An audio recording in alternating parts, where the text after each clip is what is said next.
Hello, I'm Mike Adams and I'm Chief Executive of Purple. And today we are talking about disability, language and etiquette in our series around customer service, the customer experience and disabled people. And in terms of language and etiquette, and in terms of the training that we normally do face to face, this is the course, this is the program that we do most. And in 2020, it is still the biggest issue, particularly for frontline staff. Their fear of saying or doing the wrong thing and unintentionally offending a disabled person. And the default position being that they swerve the conversation altogether. So we call our training the first conversation, because if you don't have that first conversation, if it's a disabled customer, they're unlikely to buy from your shop. And actually, if you're a hiring manager and you avoid any kind of conversation, you are unlikely to take the person on as an employee.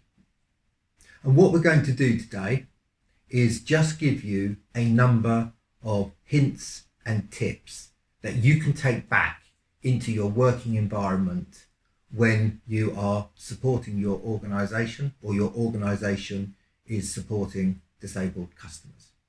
So, I know it sounds obvious, but refer to disabled people or a person with a disability rather than colloquial the disabled and certainly not handicapped person. If you were referring to me and you knew me, actually I'd like to be referred to as Mike. But actually, it's really important that we get this right. And it's important that it's about context, but we are talking about disabled people or people with a disability.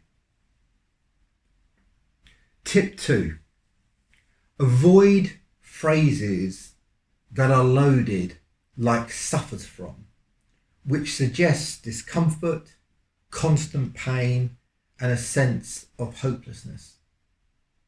For some individuals, for some of the time, and perhaps all the time, they do experience chronic pain. But the preference that comes from those individuals is to talk about living with a health condition, living with dementia, just making it a little bit more positive and changing the dynamic from being seen as totally negative one. Tip 3, try to avoid associating negative stereotypes with disability. So really good example, two good examples, deaf to our pleas, which comes across as negative, or blind drunk. And if you were watching the introduction module, where we were talking about the quiz and the quiz question, and we talked about people who had walked out of a shop, that is perfectly acceptable to use that phraseology with a wheelchair user. And I've always said to people, when they talk about me and they go, Mike, I've got to hand it to you, and then think, oh my goodness, should I have said that? Yes, of course you should, because it is about context. And as I said, for most customers, it's about the context rather than what it is said. And what we say at Purple is we and most disabled people would be happier if you tried, if you were a bit clumsy, but you said it in the right context, than swerve a conversation altogether. And I take that into my own life, particularly when I go abroad, particularly when I go to France, and I see the benefits when I say bonjour and au revoir.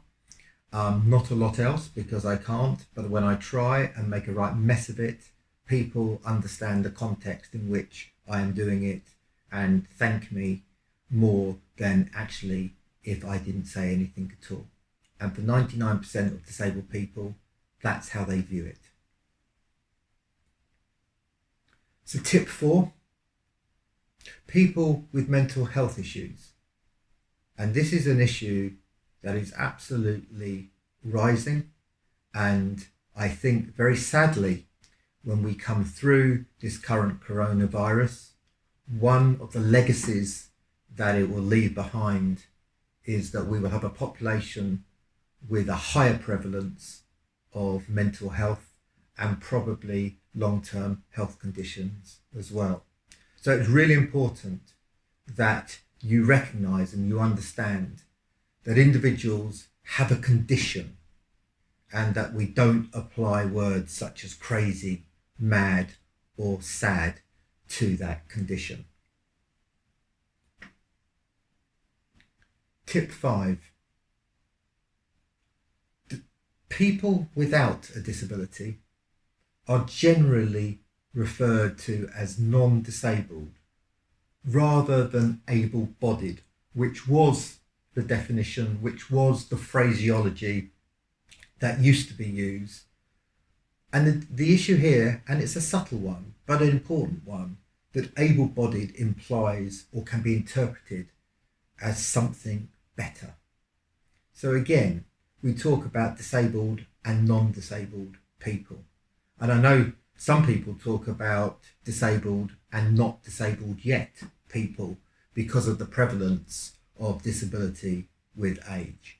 But for the point of this module and for today, let's stick to disabled and non-disabled.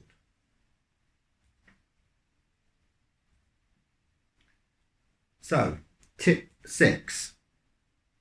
It's really important that we all respect people's personal space, whatever context we're in.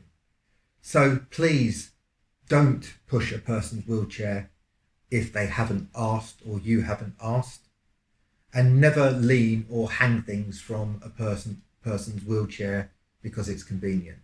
It is their personal space, and respect that. Be aware about how you approach what I'm calling assistant animals, whether that's a guide dog or others. It's important not to distract a guide dog or assistant dog by patting it or giving it food. Just remember that they are working, and distractions can compromise their ability to create independence for their handler. And in some cases, if you're not careful, you inadvertently put the individual in danger.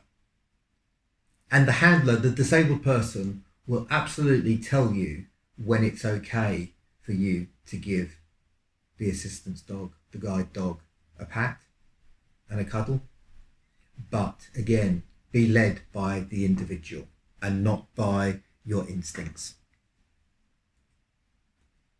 Tip 8. For those with sight impairments who are blind or have a sight impairment, consider describing the layout of the room, environment or product. But again, ask the individual first if that's what they would like. And this day of technology, there is so many gadgets and apps on the market that support and assist blind people. So don't make assumptions. But again, 99% of people will say, yes, that would be great, thank you. And it's really an art of when you're not expecting it, you walk in somewhere and someone says, please describe it for me. Actually, it's quite difficult sometimes to do it on the hoof. So you will learn and develop some techniques and skills along the way as well. I hope they are useful. They're not exhaustive, but they're illustrative of an approach where you don't make assumptions. Your default position is to ask the individual how you may help. And I just want to emphasize the point that in 99% of the cases, it is about context. It's not what you say, it's about how you say it. And I'm really urging all of you as staff and organisations, particularly in this difficult time, to think about the 99% and just be bold, be brave, be yourself and ask. That brings us to the end of this section, and I look forward to seeing you for the next module. Thank you.